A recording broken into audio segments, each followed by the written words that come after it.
말씀 나누겠습니다. 함께 읽겠습니다. 만물의 마지막이 가까이 왔으니 그러므로 너희는 정신을 차리고 근신하여 기도하라. 아멘. 기도하겠습니다. 하나님 아버지, 정말 이 세상을 보면 말세이고 이 마지막 때인 것을 우리가 깊이 깨닫습니다. 이 마지막 때에 살아가는 우리가 더욱더 하나님 말씀에 분별하고 더 깨달아져서 하나님 영광의 자리에 있을 수 있도록 하나님 복을 내려주시고 인도하여 주옵소서. 또 이 새벽에 기도하는 우리 믿음의 백성들이 더욱더 하나님 말씀 가운데 붙들림 받게 하여 주시고, 또 자로나 우러나 흔들리지 아니하며 오직 주님만 바라보고 믿음으로 서게 하여 주옵소서. 주께서 기뻐하시는 은혜가 우리 삶 가운데 일어날 수 있도록 하나님 복을 내려주시고 함께하여 주옵소서. 이 시간 1,000번째로 드려지는 예물들과 또 범사에 감사하여 드려지는 예물을 기뻐 받아 주옵시고, 말씀을 나눌 때 우리와 함께하여 주옵소서. 감사하고 거룩하신 예수님의 이름으로 기도하옵나이다. 아멘. 드라마를 한 편을 보게 되면 뭐 영화든 이게 이제 아무래도 이 전개가 있고 뭐 클라이막스가 있고 이제 마무리하는 이제 결론이 있겠죠. 근데 뭐 이런 영화나 드라마를 볼 때 이 작가들이 특징들이 있어요. 어떻게 마무리하는가라는 거죠. 근데 대부분의 사람들은 이제 이 사이다 같은 결론들을 다 바라죠. 그러니까 이 착한 사람이나 아니면 주인공이 잘 되기를 바라고 또 잘 결론 내지기를 바랍니다. 근데 어떤 드라마나 어떤 작가들을 보면 너무 허무맹랑하거나 아무 정말 개연성도 없고 의미도 없고 뭐 여러 가지 이런 것에 또 이 맥락과 없는 맥락이 없는, 그러니까 이 영화나 드라마의 주된 내용이 흐름이 흐름대로 되지 않냐고 전혀 다른 이 결론이 되어질 때는 굉장히 찝찝한 마음이 듭니다. '아 괜한 걸 봤네.' 뭐 이런 생각이 들죠. 영화 같은 경우는 '아유 돈 주고 극장을 갔는데 이런 걸 봐야 되나?' 막 이런 생각이 듭니다. 그만큼 이 마무리를 짓는다라는 건 굉장히 중요한 일이죠. 신앙도 마찬가지겠습니다. 신앙도 우리가 하루하루의 마무리를 어떻게 할 것인가, 또 한 달의 마무리를 어떻게 할 것인가. 우리가 매월 첫째 주 월요일 특별 새벽기도를 드리지만 우리가 첫날도 하나님 앞에 드리지만 마지막 날도 어떻게 하면 하나님 앞에 드릴 것인가, 이 마무리할 것인가, 이것도 굉장히 좀 중요한 의미인 것 같아요. 우리 삶에서도 우리 신앙에서도 이 마무리와 이 결론을 짓는다는 건 굉장히 중요합니다. 왜냐하면 오늘 베드로 이 전서 4장에는 이 또 베드로 이 전서에 흐르고 있는 이 깊은 이 모습 중에 하나는 이 마지막 때를 대비하는 이 살아가는 사람들의 모습이 나오기 때문이에요. 그러니까 예수님이 승천하신 지 얼마 되지 않았잖아요. 그러니까 승천하신 지 얼마 되지 않았는데 그 말을 기억하는 사람들이 많았어요. 그러니까 예수님이 승천하시면서 내가 올라간 그 모습 그대로 내가 다시 오리라 하셨던 이 약속. 그러니까 재림 예수에 대해서 얼마 금방 오실 것이다. 라고 하는 다 대부분의 기대를 했던 거죠. 실제로 그럴 수밖에 없죠. 왜냐하면 예수님이 얼마 전에 돌아가셨고 또 얼마 전에 부활하셨고 또 이 땅에 계셨고 우리들에게 보이셨고 승천하셨으니까 마치 실감적인 이 얘기로 금방 오시겠다라고 하는 생각을 당연히 이들은 했을 거라는 것이죠. 그런데 중요한 것은 예수님이 다시 오신다라고 하는 이 종말 신앙은 굉장히 좀 중요한 거예요. 좋은 것일 수도 있죠. 그런데 삶을 아무렇게나 살아가는 사람들이 있었다는 거예요. 그러니까 이제 얼마 남지 않았어. 뭐 예수님 오시면 뭐 이 다 해결되는 거야. 그러니까 이 마지막 때를 살아갈 때 건강하고 복되게 살아가야 되는데 그렇지 아니하고 어떻게 살아가요? 함부로 막 살아간다는 거죠. 그렇게 그런 모습을 보고 이 베드로 사도가 이런 신앙은 좋지 않다. 물론 예수님이 다시 오실 날을 우리가 알 수는 없지만 그러나 만약에 우리가 임박한 이 재림, 이 종말의 신앙을 살아가고 있다면 이 건강하고 복되게 살아가는 것이 맞지 않는가라고 하는 이야기로 오늘 본문을 기록하고 있습니다. 그래서 이 세상의 종말을 준비하는 성도들의 바른 자세, 그 모습이 무엇일까요? 우리가 이 마지막 때, 이 악한 세대를 살아가는 우리의 자세는 어떤 것이 중요할까요? 그것을 나누고 싶습니다. 우리 7절 말씀 다시 볼까요? 그런 의미로 만물의 마지막이 가까이 왔으니 그러므로 너희는 정신을 차리고 근신하여 기도하라. 만물의 마지막이 가까이 왔다. 그러니까 베드로 사도도 그것이 맞다라고 생각하고 있어요. 그런데 이 만물이 마지막 때가 다가왔는데 오히려 이때 우리는 어떻게 살아야 하나? 정신을 차리고 근신하여 기도하라라는 거예요. 그러니까 정신을 차리라는 얘기죠. 우리가 허튼 행동을 하고 또 우리 자녀들이 뭐 엉뚱한 행동을 하고 또 위험 요소가 있을 때는 뭐라고 얘기해요? 야, 정신 차려. 이거 그러다가 다쳐, 넘어져, 뭐 화상을 입을 수 있어. 뭐 여러 가지 얘기를 하고 정신을 차리라라고 얘기합니다. 그러니까 마지막 때에 올수록 우리는 정신을 바짝 차려야 돼요. 그 정신을 바짝 차리는데 어떻게라고 얘기하고 있습니까? 근신하라라고 해서 근신. 뭐 이 근신하라는 뜻은 조심하고 뭐 이 뭐 주의하라 뭐 이런 뜻도 있지만 이 헬라어의 네포는 분별하라고 하는 뜻이 담겨져 있어요. 그러니까 마지막 때 다가올수록 우리는 신앙적으로 어떻게 살아가야 될까요? 분별하며 살아가야 된다는 겁니다. 죄가 이것이 하나님 기뻐하시는 것인지 하나님 기뻐하시지 않는 것인지, 이게 죄의 문제인지 또 죄가 아닌지, 또 이것은 어떻게 우리가 유혹에 빠질 거리인지 아닌지, 또 인이 베낄 그런 죄의 습관인지 아닌지. 요즘은 먹는 것도 얼마나 분별하면서 먹습니까? 그렇잖아요. 또 무엇을 해도 이게 좋은 건지 아닌지 얼마나 따져봅니까? 그리고 우리가 갖고 있는 뭐 소유물도 이것이 좋은 건지 아니면 뭐 명품인지 아닌지 뭐 그런 것들도 구별하지 않습니까? 그 구별한다는 건 굉장히 우리 삶 가운데 굉장히 현명한 방법이에요. 분별할 줄 알아야죠. 근데 아무것도 관심도 없고 아무것도 모른 채 살아간다면 얼마나 속이기 쉬운 존재가 되겠습니까? 마귀가 얼마나 우리를 속이겠습니까? 그래서 우리는 분별해야 돼요. 마지막 때가 다가올수록 분별하고 이것이 하나님 기뻐하신 것인지 아닌지를 계속해서 따져봐야 되는 것입니다. 이 분별의 기준은 무엇일까요? 어, 우리가 분별하려고 하는 이 절대적 기준은 어디다 둬야 될까요? 바로 말씀이겠죠.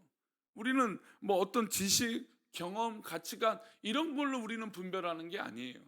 우리가 우리 삶에서 주어진 환경 가운데 분별하고 이것이 옳고 뭐 잘못된 것인지 깨닫고 하나님 기뻐하신지 아닌 것을 분별하는 건 하나님 말씀에 근거하는 것이죠. 이게 말씀을 보고 말씀을 따라서 이것이 하나님 기뻐하실까 아닌가 따져봐야 된다는 것이죠. 그리고 7절 마지막에 뭐라고 했습니까? 근신하여 기도하라라고 했어요. 기도하라. 그러니까 분별하면 그래도 내 마음이 확신이 안 되면 우리가 그 하나님 마음을 깨달아 확신이 들 때까지 뭘 해야 돼요? 기도해야 되는 것이죠. 우리가 이 새벽에 와서 기도하는 건 불안하려고 기도하는 거 아니잖아요. 염려하려고 기도하는 거 아니잖아요. 내가 잘 모르고 헷갈리고 분별이 되지 않을 때 하나님 앞에 기도하면 묻는 거죠. 하나님 어떻게 하면 좋을까요? 그러니까 우리가 현대의 신앙인들이 제일 지금 되지 않는 기도의 내용은 분별하는 기도를 하지 않는 거예요. 하나님, 이거 하나님 좋아하시는 것인가요? 하나님 기뻐하시는 것인가요? 하나님, 내가 이렇게 해도 될까요? 라고 하나님 앞에 기도하고 묻는 거죠. 그러면 이 기도를 통하여 하나님 분명히 깨닫게 해주시는데 그렇게 묻지 않는 거예요. 그러니까 적당히 신앙의 삶을 살고 있다라는 것이죠. 그래서 이 내포라고 하는 이 근신하여 분별하라고 하는 의미가 우리 오늘 이 새벽에 기도하는 성도들 가운데 확실하게 몸으로 신앙적으로 깨달아지고 체험되어지기를 소망합니다. 말씀 가운데 분별하고 기도하는 것이죠. 이어서 8절은 이렇게 마지막 때에 살아가는 우리들에게 이야기합니다. 함께 읽겠습니다. 무엇보다도 뜨겁게 서로 사랑할지니 사랑은 허다한 죄를 덮느니라. 우리가 너무나 유명하고 잘 알고 있는 말씀이잖아요. 이 말씀이 이때 나오는 거예요. 마지막 때에 종말의 때에 분별하지 못하고 죄짓고 함부로 살아가는 이들에게 무엇보다 이 마지막 때를 정말 우리가 살아간다면 사랑해도 부족하다라는 거예요. 그 마지막 때에 우리가 조금이라도 사랑해도 부족한데 이 다른 것에 우리 마음을 빼앗기고 다른 것에 근심하고 다른 것에 내 생각을 빼앗겨서 아무 의미가 없다라는 거죠. 오히려 이 마지막 때에 정신을 차리고 우리가 행동하러 옮겨야 될 건 서로 사랑한다라는 겁니다. 그리고 그 서로 사랑하는 것은 허다한 죄들을 덮을 수 있는 놀라운 은혜의 결론이 나아지는 것이죠. 종말이 다 가까울수록 성도는 뜨겁게 사랑이 됩니다. 큰 사고가 일어난 현장에서 빠져나갈 수 없다는 사실을 직감한 사람들이 그 순간 가장 고백하는 건 뭘까요? 사랑했다라는 거예요. 그래서 막 우리나라 유수의 큰 사고들이 있을 때 막 이 마지막 순간이 얼마 안 남으니까 뭐라고 해요? 전화를 거거나 문자를 보내면서 당신 사랑했어. 내가 미안해. 뭐 이런 얘기들 하죠. 결국 가장 긴박한 그 순간엔 사랑한다라는 거예요. 많은 분들이 이 병원에서 어려운 시간들을 보내고 힘든 그 시간에 말하는 건 뭐 여러 가지 얘기가 아니라 미안해, 사랑해라고 하는 얘기들을 한다라는 거죠. 그러니까 왜 그럴까요? 마지막 때가 정말 우리가 살고 있다면 우리가 사랑하기에도 부족한 시간이라는 거예요. 우리 자녀들을 위해서, 또 때로는 남편을 위해서, 아내를 위해서 사랑하기도 부족한 시간인데 언제까지 이 종말의 때에 다른 것에 마음을 빼앗겨서는 안 된다는 겁니다. 종말이 가까우면 오늘 이 순간 이 마지막이 누구인지 아무도 알 수 없습니다. 예수님께서 오시는 종말의 시간, 우리가 하나님 앞에 가는 시간은 오직 하나님 하늘에 계신 우리 아버지의 소관이고 주관이십니다. 그분만이 알고 계시는 거죠. 그러니까 우리는 그 마지막 때를 몰라서 불안한 게 아니라 아니까 더 사랑하는 거예요.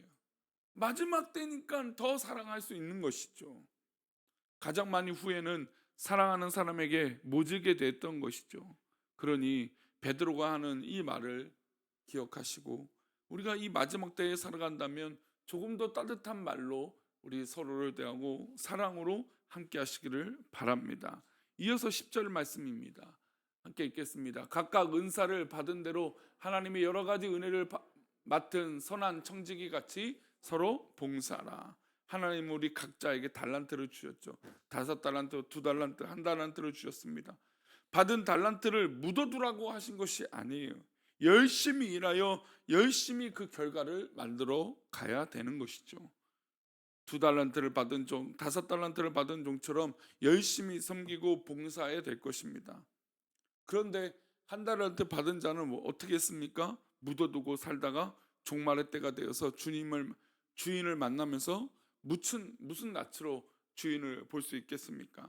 그러니까 우리가 마지막 때에 살아갈 때 우리 달란트를 묵혀두면 안 돼요. 최선을 다해서 내 주어진 일들을, 또 주어진 사명을, 주어진 봉사를, 주어진 사역들을 최선을 다해서 살아갈 이유가 있는 것이죠. 왜요? 하나님께서 우리에게 달란트를 주셨고 능력을 주셨고, 그러니 선한 청지기 같이 서로 봉사하는 것이에요. 하나님께서 우리에게 주신 달란트가 무엇인지 돌이켜 봅시다. 또 하나님께서 무엇을 위하여 기도하게 하시는지 깨달아 봅시다. 그러면 그 기도하는 제목으로 인하여 우리가 오히려 살게 될 줄 믿습니다. 우리가 잘 알다시피 이 배에서 싱싱한 생선을 잡거나 이럴 때 그 반대되는 공격자나 포식자를 거기에 풀어둔다고 합니다. 그러면 이 물고기들이 어떻게 돼요? 거기 안에서 살아가려고 발버둥을 친다는 거죠. 그래서 결국 항구에 멀리 이 오랜 시간 동안 왔을 때 그냥 죽지 않고 살아서, 물론 몇 마리는 물려서 죽기도 하고 그런 경우도 있지만 오히려 수많은 이 물고기들이 살아 있을 수 있다라는 겁니다. 그러니까 때로는 우리 가운데 어렵고 나를 너무나 힘들게 하는 게 때로는 나를 살게 하는 원동력이 될 수 있어요. 즉 내가 어렵게 힘들고 있지만 하나님께 주신 이 달란트로 우리가 살아갈 수 있는 힘이 생길 수 있다라는 겁니다. 그러니 내가 오늘 살아가는 건 저 원수 때문에 내가 힘든 게 아니라 오히려 저 원수 때문에 내가 살아갈 수 있는 거예요. 저 어렵게 하는 사람들 때문에 내가 오늘도 힘을 낼 수 있는 거죠. 왜요? 더 많은 하나님의 놀라운 은혜가 있기 때문인 것이죠.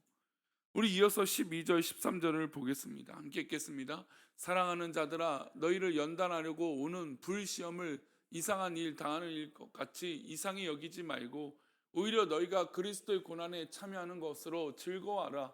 이는 그의 영광을 나타내실 때에 너희로 즐거워하고 기뻐하게 하려 함이라. 우리가 때로는 살다 보면 이상한 일을 겪을 때가 있죠. 이제 어제 성경 공부를 하다가 아브라함이 이삭을 바치는 일을 아, 이야기를 나눴어요. 어떻게 보면 이 아브라함 입장에서는 또 우리가 볼 때도 너무나 이상한 일이죠. 너무나 어려운 일이고 감당하기 쉽지 않아요. 그 어려운 일을 뒀을 때 우리가 이 일을 믿음으로 본다라는 건 굉장히 중요한 거예요. 그냥 우리의 상식으로 이상한 일이고 우리의 상식으로 괴로운 일이고 어려운 일이라면 그것은 감당할 수 없겠죠. 그러나 믿음의 눈을 가지고 믿음으로 본다면 지금 말씀처럼 이것을 이상한 일로 여기지 말고 이상한 일로 당했다. 내가 뭐 괴상한 일이 나한테 일어났네. 이렇게 여기지 말고 이 고난에 참여하는 것을 즐거워하고 즐길 필요가 있다는 겁니다. 우리 젊은 사람들한테 그런 얘기 많이 하잖아요. 피할 수 없다면 즐겨라라고 얘기를 해요. 우리가 어려운 일이 있고 힘든 일이 있다면 오히려 그것이 하나님 주신 이 기도의 제목이고 또 하나님 주신 훈련이라면 오히려 우리는 기뻐할 수 있다라는 겁니다. 그래서 우리는 세상 믿지 않는 사람들과는 다른 거예요. 우리는 믿음의 사람들이니 우리 주어진 일들, 그 일들이 우리에겐 어렵고 힘든 게 아니라 오히려 그 일로 인하여 즐겁고 감사할 수 있다라는 것이죠. 그래서 이렇게 그 고난을 즐거워하고 기뻐하면 영광을 나타내실 때에 너희로 즐거워하고 기뻐하게 하려 하신다라는 거예요. 하나님이 우리로 오히려 그 어려운 일로 인하여 하나님이 기뻐하시고 또 우리 또한 기쁨으로 변화되어진다라는 것이죠. 오늘도 하루를 살아가는 거 또 분명히 녹록지 않을 겁니다. 저 마귀는 저 사단은 또 우리를 그렇게 공격을 할 것이고 우리를 넘어뜨리려고 달려들 것이에요. 또 이 마지막 때의 유혹들은 얼마나 다양하고 우리의 약점을 얼마나 잘 아는지 모릅니다. 그러나 오늘 우리가 그래서 포기하거나 염려하는 것이 아니라 오히려 하나님 주신 은혜로 잘 이겨내고 믿음으로 기도하고 하나님 주신 능력으로 분별해서 잘 견뎌내서 오늘도 하나님 앞에 쓰임 받는 그런 은혜가 우리들 되길 바랍니다. 또한 기억하십시오. 이 마지막 때에 살아가는 것 우리는 정신을 바짝 차려야 됩니다. 그리고 분별해야 됩니다. 오히려 오늘 그런 은혜로 뜨겁게 사랑하고 뜨겁게 견뎌내며 믿음으로 살아가는 복된 하루가 되시기를 축원합니다. 기도하겠습니다. 하나님 아버지, 오늘 우리가 하루를 살아갑니다. 귀한 하루 살아갈 때 하나님 우리가 믿음의 눈이 열려지게 하여 주시고 또 이 믿음으로 분별하여서 이 마지막 때에 하나님 정말 하나님 주신 사랑으로 이겨내며 하나님 영광으로 드러내고 하나님 기쁨으로 쓰임받는 우리들 되어질 수 있도록 복을 내려 주옵소서. 귀한 하루를 주셨사오니 이 귀한 하루도 허투루 보내지 않게 하여 주시고 이 마지막 때에 분별하고 근신하여 기도함으로 잘 이겨낼 수 있도록 은혜를 내려 주옵소서. 함께 하실 것을 믿사옵고 거룩하신 예수 그리스도 이름으로 기도 올렵나이다. 아멘.